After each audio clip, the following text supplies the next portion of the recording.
نحمدک یا من جعل صدورنا مشکاة لمصابیح الانوار ونور قلوبنا بنور معرفة الایمان نصلی ونسلم علی حبیبک المجتبی المختار ورسولک المبعوث بصحاح الاخبار. اعوذ باللہ من الشیطان الرجیم. بسم اللہ الرحمن الرحیم. هو الذی بعث فی الأمیین رسولا منهم یتلو علیہم آیاتہ ویزکیہم ویعلمہم الکتاب والحکمہ وَإِن كَانُوا مِن قَبْلُ لَفِي ضَلَالٍ مُّبِينٍ. صدق اللہ العظیم. حضرت صلی اللہ علیہ وسلم کی پیدائش کی خوشی اجتماعی طور پر منانا عید میلاد النبی کہلاتا ہے. عید یہاں خوشی کے معنی میں ہے. جیسے ایک شخص ایک دوست بہت دنوں کے بعد جب ملتا ہے تو ہم کہتے ہیں کہ لو آج ہماری عید ہو گئی. تو عید میلاد النبی میں عید بھی اسی معنی میں ہے. اس میں عید کی حقیقت شرعی مراد نہیں ہے، جیسا کہ عیدین میں اجتماعی طور پر خوشی منائی جاتی ہے. کسی خوشی کو اجتماعی بنانا اور پھر اسے اجتماعی طور پر منانا، اللہ کے نبی صلی اللہ علیہ وسلم کی پیدائش کی خوشی منانے کو ولادت النبی کہتے ہیں. حضرت صلی اللہ علیہ وسلم کی پیدائش کی خوشی منانا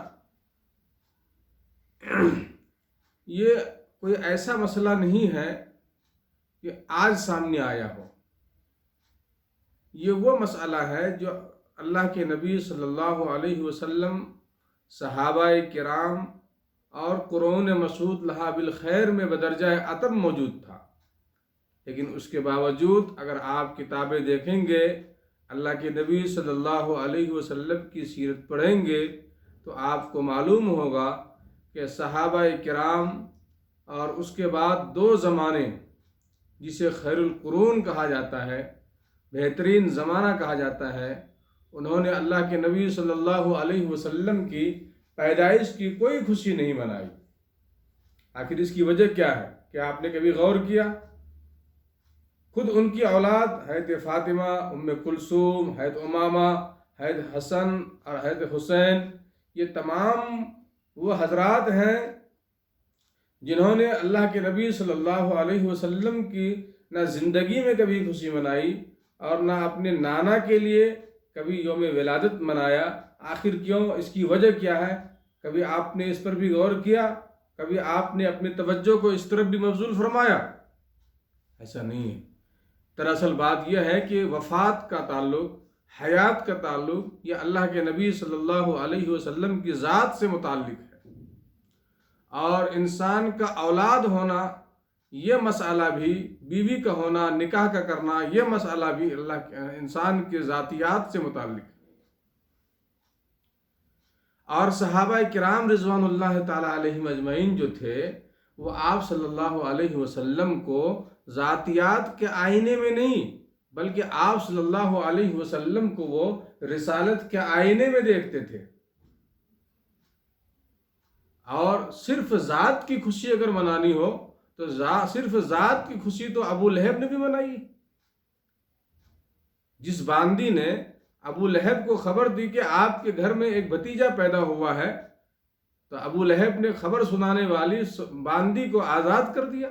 یہ تو خوشی ان کو بھی تھی. یاد رکھیے کہ اگر آپ اللہ کے نبی صلی اللہ علیہ وسلم کی خوشی کو ذاتیات کے آئینے میں دیکھیں گے تو آپ اپنے آپ کو جذباتی پائیں گے. لیکن اگر آپ اللہ کے نبی صلی اللہ علیہ وسلم کو ذات میں نہیں بلکہ آئینہ رسالت میں دیکھیں گے تو آپ کا انداز پھر بدل جائے گا اور آپ سراپا مطیع اور فرما بردار اللہ کے نبی صلی اللہ علیہ وسلم کے ہو جائیں گے. اور آپ کی کوشش یہ ہوگی کہ میرا ہر وہ قدم جو اٹھے وہ اللہ کے نبی صلی اللہ علیہ وسلم کی اطاعت میں اٹھے، آپ صلی اللہ علیہ وسلم کی فرما برداری میں اٹھے. کیوں؟ اس لیے کہ صحابہ کرام رضوان اللہ تعالی علیہم اجمعین جو تھے انہوں نے جو کلمہ پڑھا تھا وہ کلمہ انہوں نے بڑی ذمہ داری سے پڑھا اور بڑے خلوص کے ساتھ پڑھا. یہی وجہ ہے کہ صحابہ کرام رضوان اللہ تعالی علیہم اجمعین اللہ کے نبی صلی اللہ علیہ وسلم کے اس ماحول کو قائم رکھنا چاہتے تھے جس ماحول کو اللہ کے نبی صلی اللہ علیہ وسلم نے ترتیب دیا تھا. وہ اسے ٹوٹنے نہیں دینا چاہتے تھے. وہ ہر حال میں اللہ کے نبی صلی اللہ علیہ وسلم کی سنت کو پوری دنیا میں عام کرنا چاہتے تھے. اس کے باوجود صحابہ کرام جب کہ اللہ کے نبی سے اتنی زیادہ محبت کرتے تھے آپ صلی اللہ علیہ وسلم کے سامنے کبھی یوم ولادت کا ذکر تک نہیں فرمایا. اللہ کے نبی صلی اللہ علیہ وسلم کے سامنے ایک مرتبہ فرمایا کہ آپ سوموار اور جمعہ کا روزہ کیوں رکھتے ہیں؟ تو اللہ کے نبی صلی اللہ علیہ وسلم نے فرمایا کہ یوم ولدت یوم بعثت او انزل علی فیہ، کہ میں اسی دن پیدا ہوا ہوں اور اسی دن مجھ پر وحی آئی ہے. اور سمجھے تو اللہ کے نبی صلی اللہ علیہ وسلم کی اگر آپ ولادت کی خوشی منائیں گے تو اللہ کے نبی صلی اللہ علیہ وسلم کی ولادت میں اختلاف ہے. پہلی بات یہ ہے کہ مختلف اللہ اکبر اللہ اکبر، وہ یہ ہے کہ 9 ربیع الاول ہے، لیکن آپ کے یوم پیدائش میں کوئی اختلاف نہیں ہے کہ پیر کے دن آپ کی ولادت ہوئی ہے. اور پیر ہی کے دن جو ہے اللہ کے نبی صلی اللہ علیہ وسلم غار حرا میں تھے اور آپ صلی اللہ علیہ وسلم پر وحی نازل ہوئی. اور پھر آپ کانپتے ہوئے حضرت اما خدیجہ رضی اللہ تعالیٰ عنہ کے پاس آئے اور کہا زملونی زملونی، مجھے چادر اڑاؤ. آپ پر بخار جیسا سردی کا اثر ہو گیا اور آپ کانپنے لگے. تو میرے بھائیوں، اللہ کے نبی صلی اللہ علیہ وسلم کو جب کہا کہ آپ اس دن روزہ کیوں رکھتے ہیں تو اللہ کے نبی نے فرمایا کہ اس دن میں پیدا ہوا ہوں اور اسی دن جو ہے مجھ پر وحی نازل ہوئی ہے. اگر کسی آدمی کو بڑا ذوق ہے، بڑا شوق ہے تو وہ ہر پیر کو اور ہر جمعہ کو روزہ رکھے.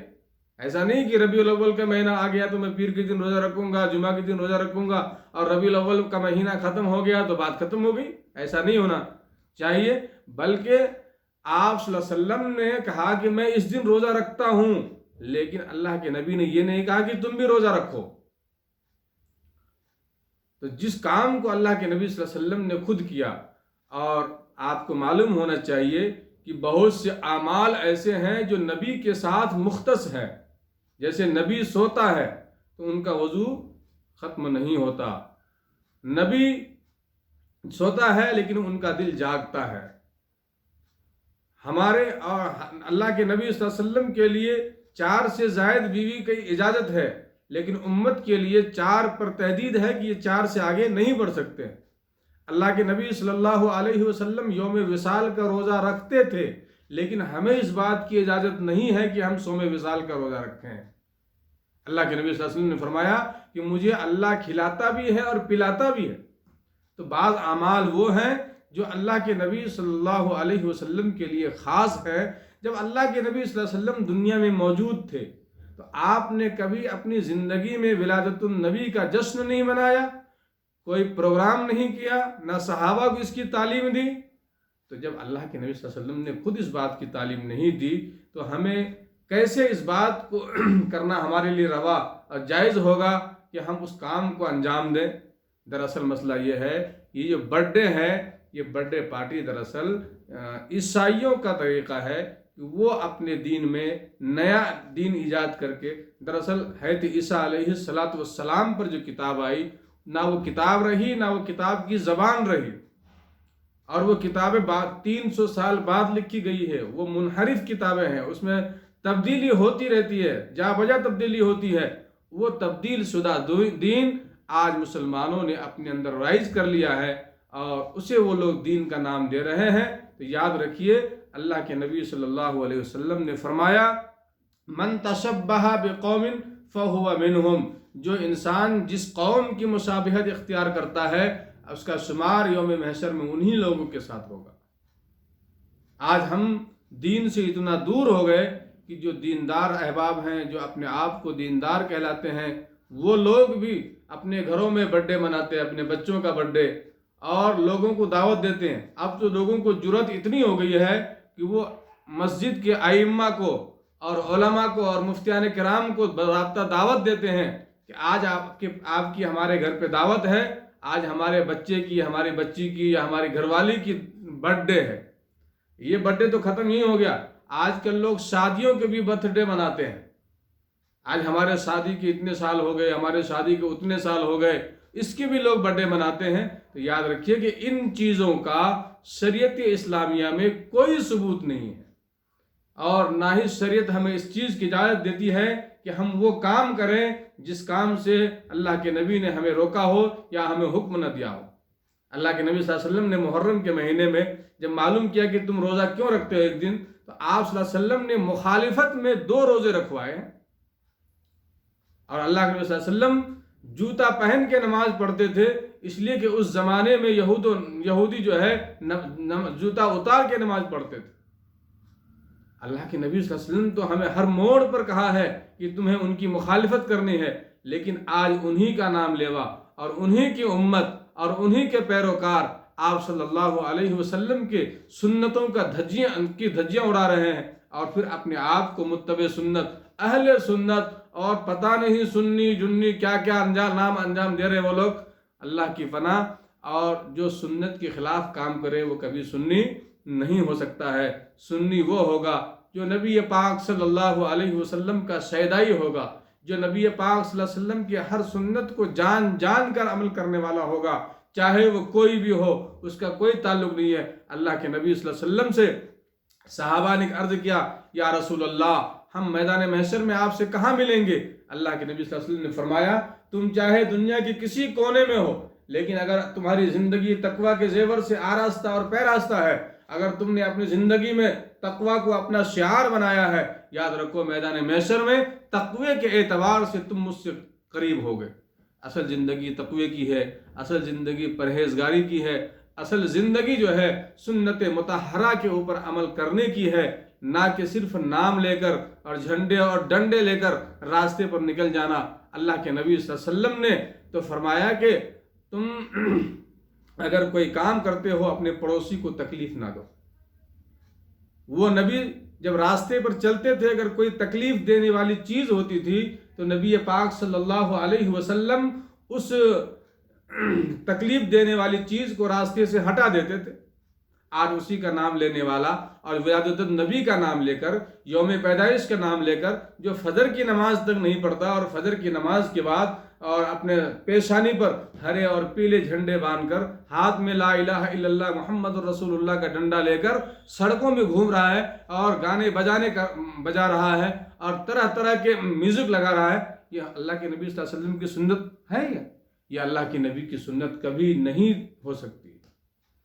اور آج کل تو یہ جاہل پیر و مرشد اور جو نیم چڑھا مولوی ہے، ان لوگوں نے ایک نیا ڈرامہ رچا ہے۔ مدینے کی ایک شکل بناتے ہیں، مکے کی ایک شکل بناتے ہیں، اور شکل بنا کر اسے گاڑی پہ رکھا جاتا ہے اور شہر میں گھمایا جاتا ہے اور کہا جاتا ہے کہ یہ نبی پاک صلی اللہ علیہ وسلم کی خوشی میں ہم کر رہے ہیں۔ یاد رکھو، یہ اللہ کے نبی صلی اللہ علیہ وسلم کی خوشی نہیں ہے۔ اللہ کے نبی کی خوشی یہ ہے کہ آپ ان کی سنتوں پر عمل کرو، آپ ان کے طریقے پر عمل کرو۔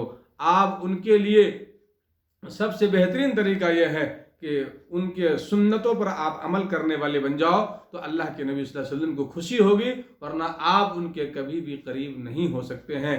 آج جو لوگ یہ جلوس مناتے ہیں اور پانی کا اہتمام، آج تو محرم کے جیسا ربیع الاول ہو گیا۔